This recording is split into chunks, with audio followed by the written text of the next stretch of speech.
Welcome back. I'm Barry Craig.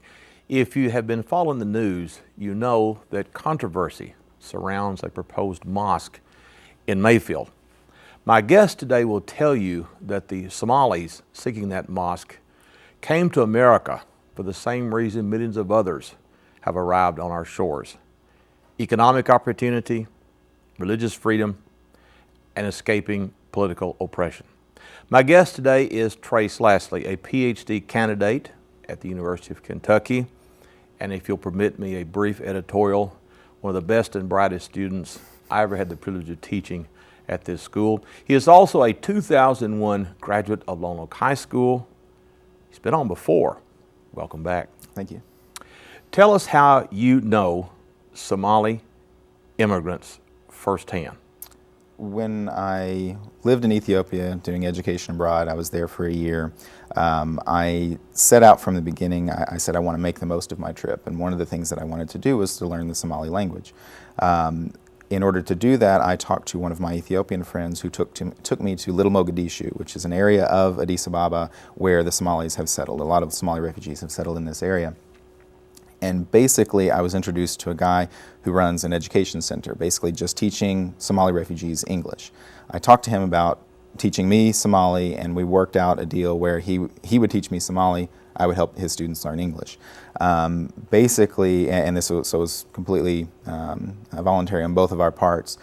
I worked with them for about 6 months up until the time that Ethiopia invaded Somalia in 2006, which is really when things started affecting the Somali community in Addis Ababa. But in that time, I mean, I grew close with the administrators of the school, which were private Somali citizens. Also grew close with some of the students, little kids, teenagers, mid-20s. So that's really how I became familiar with their situation. That's how I grew close to a lot of Somalis. Mm-hmm. Describe for us, if you would, the situation in Somalia today. The best way to say it would be chaotic, anarchic. It's in perpetual crisis. Now that's generally speaking. There are exceptions in the north, in the former British colony of Somaliland. Things are relatively peaceful there. Somalia, as you know, is shaped basically like a 7. British Somaliland, which is the present-day Somaliland, is up here, relatively peaceful. Right on the corner, things are somewhat stable. Southern Somalia, it's crazy. That's what you see in the movie Black Hawk Down. That's what you hear about all the fighting going on in Somalia right now. That's sort of where it's centralized. So things are very chaotic. Mm-hmm, mm-hmm. And that, of course, is why they have come here. Right. In 1991, the authoritarian government of Mohammed Siad Barre collapsed based on at least two popular movements against his, human rights abusing rule. At that point, the entire country basically descended into clan fighting. And since that time, no central government has had power. The UN, various Western governments have backed, I think this is on the 14th attempt at a government. There currently is a government in Mogadishu right now which controls the port, the airport, the presidential palace, and literally nothing else. They are backed up by, I think, 7,000 African Union peacekeepers that control these 3 areas and nothing else. A Al-Qaeda-linked terrorist group, extremist group known as Al-Shabaab, they control basically everything. They are, I think my description paints a good picture of it. Mm-hmm. They officially made it on the terror watch list in 2008. So the Somalis who came here are fleeing Al-Qaeda. Exactly. Tell us a little bit about the Muslim faith as it is. I think one of the problems is a lot of people don't understand the Muslim faith, or sad to say, don't want to understand the Muslim faith. Tell us a little bit about that. Okay. Well, the most I can speak to is the Muslim faith as it pertains to Somalia. Right. So basically, Somalia is ethnically homogenous, linguistically homogenous, and religiously homogenous. They're all Muslims in Somalia. What's unique about Somalia is they're mostly Sunni Muslims. So Sunni, Shia, and the various other divides. There's a small group of Sufi Muslims in Somalia.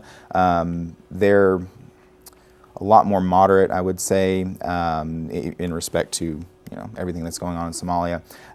But the breakdown in Somalia is not along religious lines. A lot of the refugees are Sunni Muslims, as well as the extremists. The Saudi Wahhabi sect, I guess, of Islam, that is sort of infiltrating into the ranks of al-Shabaab. That's what's sort of controlling the extremist elements, some would argue. So I think that, like I said, the breakdown is not so much religious. Religion's not governing these tensions. It's ideology, extremism, things like that. Of course, as you know from studying history, anti-immigrant sentiment has often reared in the United States. You have been observing the situation in Mayfield as a Lone Oak native. What is your take on it? Well, I think that, I'm living in Lexington, so my only exposure is the few news segments I can catch, a little bit of chatter I see on Facebook, and I think that the problem is that a lot of people see Islam, see the Somali Muslims as just an other. People hear about the controversy around the Ground Zero Mosque. There was controversy around a cultural center, I think, in Cookeville, I think, in Tennessee. Actually, I think it was Murfreesboro. Murfreesboro, right, and then of course one in Memphis. Right. Memphis And suburb. so of course the Ground Zero Mosque, which really I think started made people start thinking explicitly in the lines of opening a mosque in a place that I don't want a mosque, essentially.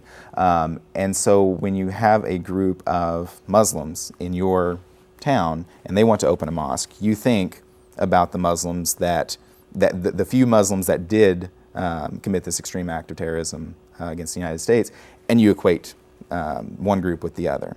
And in fact, the Somali refugees are in fact refugees and not, they are escaping the extremism. So I think that, people are very reluctant to accept,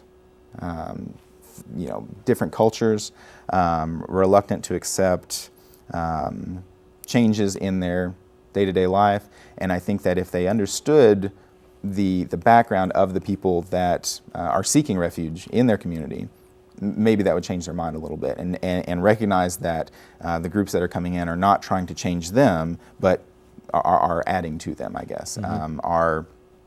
Are, well, like I said, escaping something and looking for freedom. Well, again, as I said, they came to Mayfield seeking employment. Many work at the chicken processing plant in Hickory. They want to worship freely, like everyone else, and obviously they're fleeing political oppression. One of the things that struck me about what you were saying about all Muslims are blamed for 9/11. Well, before 9/11, the greatest terrorist act in the United States was committed by a white Christian named Timothy McVeigh, but yet people don't condemn the entire Christian faith for this. What do you think about that sort of? In other words, how do you change people's attitudes to quit making those kind of generalizations?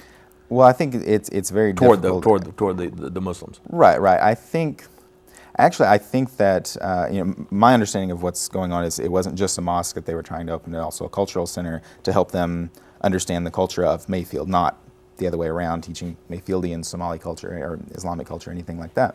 Yeah, it was just a place they wanted to be able to worship. Right. A house of worship. Right, and then also to learn to speak English better. Exactly. Like that, right? Obviously. And so, so I think that's.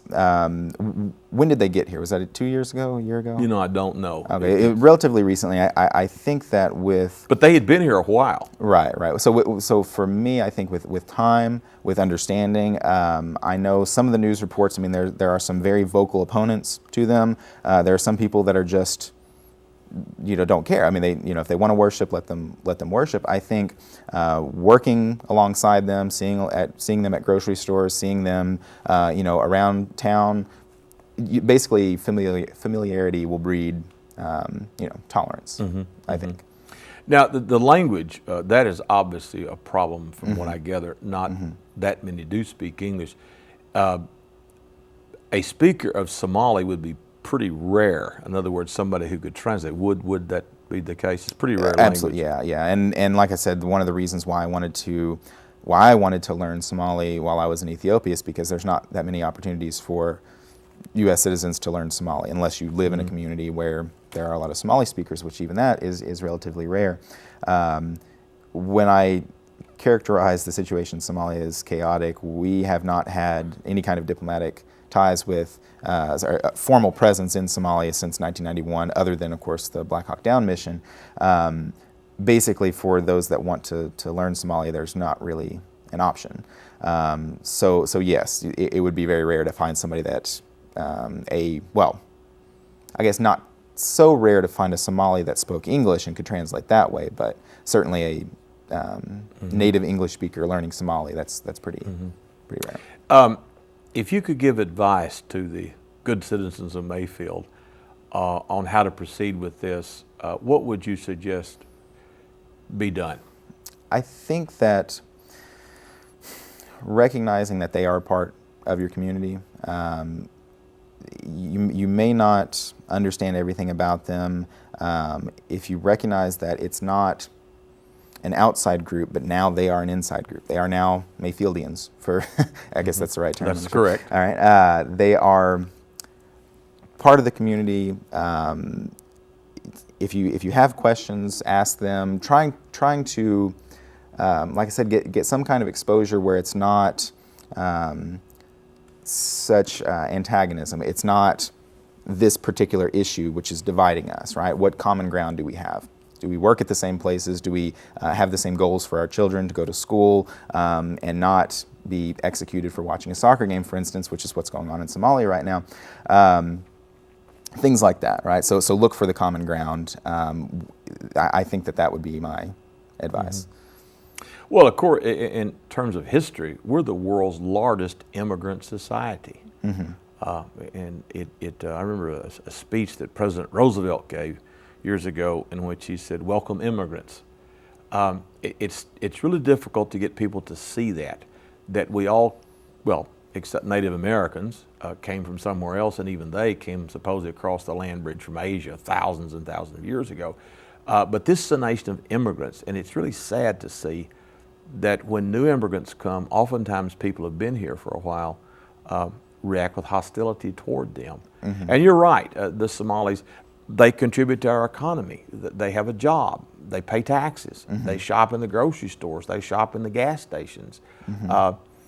So what do you think a good idea to have a symposium, a seminar, or something like that? Yeah, I definitely think, I understand there was some confusion and the Somalis were turned away at the council meeting where they voted on the permit. I think the Somali voice does need to be heard. I think if they could explain to the people of Mayfield why they're there. And on one hand, it is economic opportunity, it's freedom of religion, things like that. But you have to understand, or the people of Mayfield have to understand what they are escaping. I mean, like I was saying, it was, I don't know, about a month ago that 2 people were killed for watching soccer, right?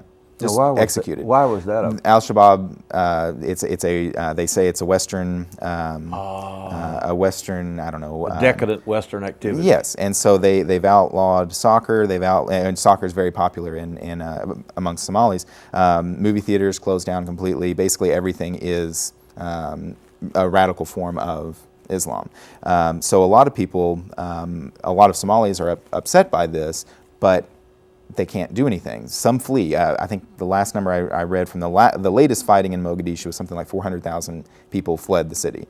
There's a lot of people that resist this. Okay, I think some estimates. This was from the Council of Foreign Relations. I think there's only about 800 to 1,000 hardcore extremists in Al-Shabaab. The rest of the people are following because they have nothing else. There are no other support mechanisms. Basically, have nothing. This is a way to feed your family. This is a way to get by. In 2006, a group known as the Islamic Courts Union, which were rumored to be linked to Al-Qaeda, but those links were relatively, they were rumors, nothing concrete. They took over in Somalia. They took over from all the clan fighting that had been going on from '91 up till 2006. The U.S. didn't like that, Ethiopia didn't like that, and a lot of others, Western governments didn't like that.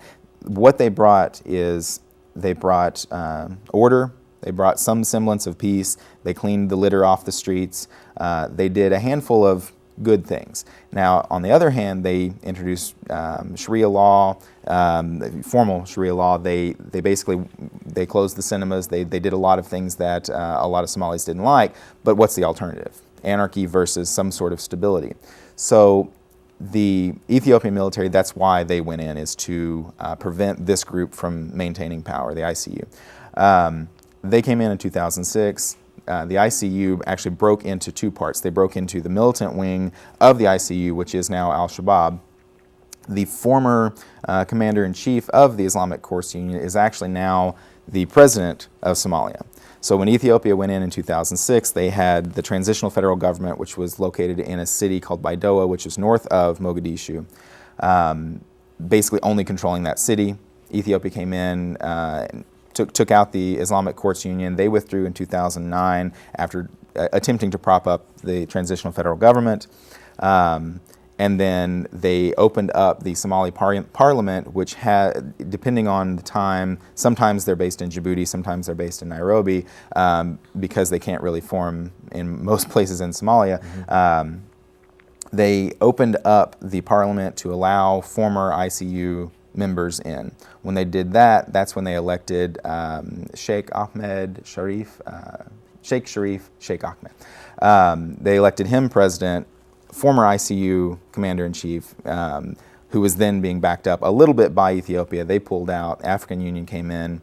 So that's a little bit of what's going on. Mm-hmm. I think I got off track. No, not at all. Yeah, and but again, they're controlling very little. Now, he is seen as a moderate. They were hoping that he was going to bring some kind of credibility, the same kind of credibility that the ICU brought, but in a less extreme version. Unfortunately, it didn't work out that way. Al-Shabaab remained opposed to the transitional federal government, even though now it is a former member sort of their ranks, although again, they kind of broke a little bit. And so now he is the president. The transitional federal government, along with African Union peacekeepers, are fighting the Al-Shabaab movement. So. Mm-hmm. Mm-hmm. Well, I agree with you. I really think that if the citizens of Mayfield and Grace County better understood this, attitudes would change. And I also think it's probably a relatively small number of people that are so dead set against the Somalis. I think there are a lot of people out there who they're doing things behind the scenes. You and I mm-hmm. both know that. And I think there are a lot of other people who just they're afraid to speak up or mm-hmm. they just don't speak up. But I think that's a very powerful story to tell, that they literally ran for their lives mm-hmm. in coming here, like so many others did. In the time we have left, this has always fascinated me, as you know, since I've known you, is how does a young man from Lone Oak, Kentucky become interested in Ethiopia and Somalia, which is, when you think of studying world history, we think of Europe and that mm-hmm. sort of thing. So how did you get interested in this part of Africa as a life? When I was in a junior in high school, I came across an engraving that depicted the Battle of Adwa, where Italy came in. This was 1896. Italy came into Ethiopia to colonize it, to annex it. And unfortunately, instead of facing tribesmen with spears, they found a well-armed. Where did you get the engraving? It was in a textbook. Oh, it was a textbook? Yeah, just a textbook. That was interesting. It was a textbook and 2 paragraphs. And I still remember that it was those 2 paragraphs that I said, wow, this is really fascinating, and I wanted to read more about Ethiopia. And in so doing, I learned about Ethiopia, I learned about Eritrea, I learned about Djibouti, I learned about Somalia. And since college, sort of towards the end of my college career, that's when I really started focusing, not more so, I focused more on Somalia at that point. All the politics of the region are interrelated. I wrote a research paper on the Cold War politics of the Horn of Africa, and the mm-hmm. proxies and who's backing whom. Mm-hmm. But when I got to Ethiopia, met some Somalis, talked with them, read more, it continued that spark of interest that brought me to the Horn of Africa to begin with.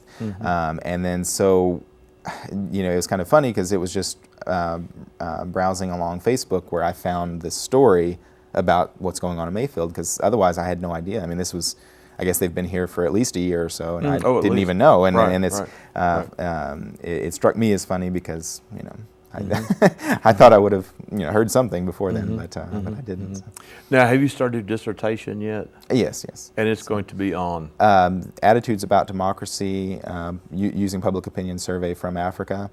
There's 20 countries in this survey, about 1,000, anywhere from 1,000 to 1,500 respondents in each survey, so about 25,000 or so survey respondents. Looking to see what governs their attitude about democracy. Do they support elections? Do they support multi-partyism? Do they reject one party rule? Things like that. You're doing the survey yourself? No, the survey has already been done. I'm analyzing what affects their attitudes, what affects their responses. Can you tell us a little bit about the Somali language? What are the roots of it? I think it's rooted in, it's a Cushitic language, if I remember correctly. It's more akin to Arabic, and a lot of Somalis speak Arabic. I mean, that's natural given the location and the religion. I think that's the best way to describe it. It sounds like Arabic to a non-speaker, I guess. Well, the characters, are they Arabic characters? Well, they're Latin script. It was actually not a written language until the Siad Barre regime implemented it in, I think, the mid-'70s, late '70s. And then there was a native script that was talked about being used called Osmanio, I think, but it never caught on. It was a unique for the Somali language, but it was a very, some people I guess still can read Osmanio, but it's not very big. It's a Latin script. So. Where is it taught in the United States? I don't know. I was going to think. Do they offer it at UK? No, no, not even close. No, I'm not familiar with any group that actually, or any school that teaches Somali. I'm sure there are some. African languages are really tricky because it's certainly hard for public universities to generate enough interest. There was a summer workshop on African languages, and you can sign up. You put in a request for what languages you'd want to speak, and if there's enough demand for a particular language, then you spend a summer and you study that language with a handful of others. I think that's somewhere in Florida, but I could be wrong about that. It's been a while since I looked into it. But like I said, African languages are kind of rarely taught just because of the demand. There's so many of them, and the demand is it's hard to generate enough demand to justify having an actual course, let's say at a UK or something. But of course, you can never fully understand any culture unless you speak the language of that culture. Right. If you studied French history and couldn't speak French, you really don't have a good grip on it. And I think, again, I think that's the thing.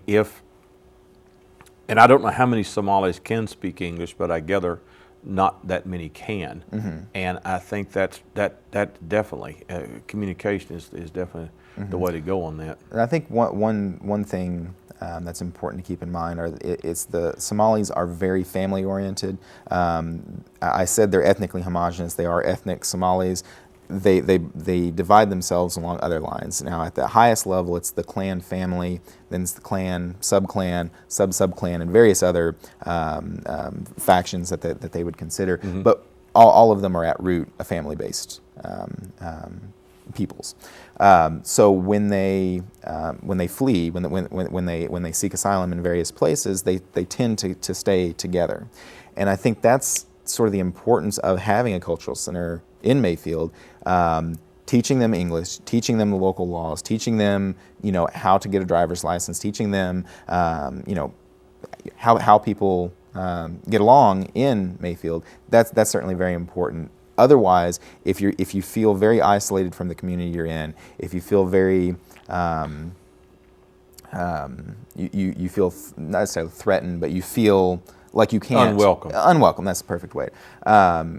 Then all you're going to do is retreat to your family. And the way to get them to acclimate, the way to get them to, I guess, better fit in Mayfield is to allow them a cultural center. Allow them to understand what it's like, how Mayfieldians are supposed to act, and of course that will open them up to where they're not only sticking to themselves. They will learn English better, and I think that's important. That's a very good point you make, because when you say culture center, I think some people think, well, that's where they will go and just be Somalis, and it's the opposite of that. That's where you go to acclimate yourself, if that's the word, to the local culture, right, and to learn to speak English much quicker. Right. I mean, I taught English to the Somalis.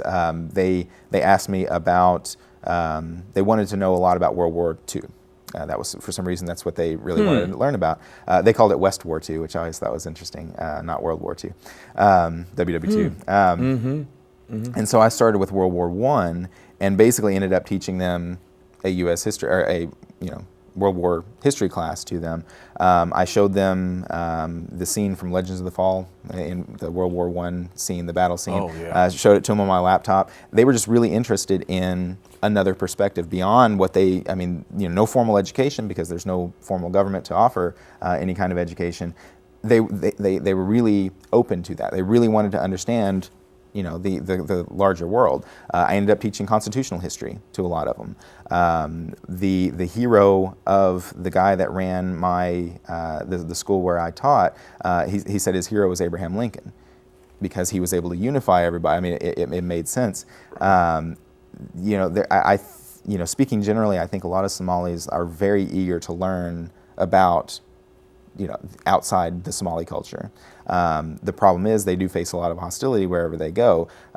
One story I remember that the director of the school told me, he would teach his students. He said, I've lived in Kenya, I've lived in Djibouti, I've lived in Ethiopia, and we really have it good here in Ethiopia. It's a lot of Kenyans are very hostile towards Somali refugees. A lot of Djiboutians are very hostile towards Somali refugees. Ethiopia was relatively open. Now, granted, there's a lot of ethnic Somalis in Ethiopia, and that might account for it. I really want it to be the case that when the Mayfield Somalis are writing home, when they're talking to refugee services, I really want them to say, I've been to refugee camps in Kenya, I've been in Ethiopia, I've been Djibouti, and Mayfield is such a great place, and I love being here. That's what I really hope. We get to that point where they can say we are. There was hostility, there was misunderstanding at first, but now, we feel like we've made a home here, and that'd be nice. As a Mayfieldian, I hope I share your hopes. Hope the same thing. We're out of time. Oh, okay. Please come back again soon. I'd love to. I'm Barry Craig. My guest today was Trace Lassley. Thank you for joining us, and we'll see you next time.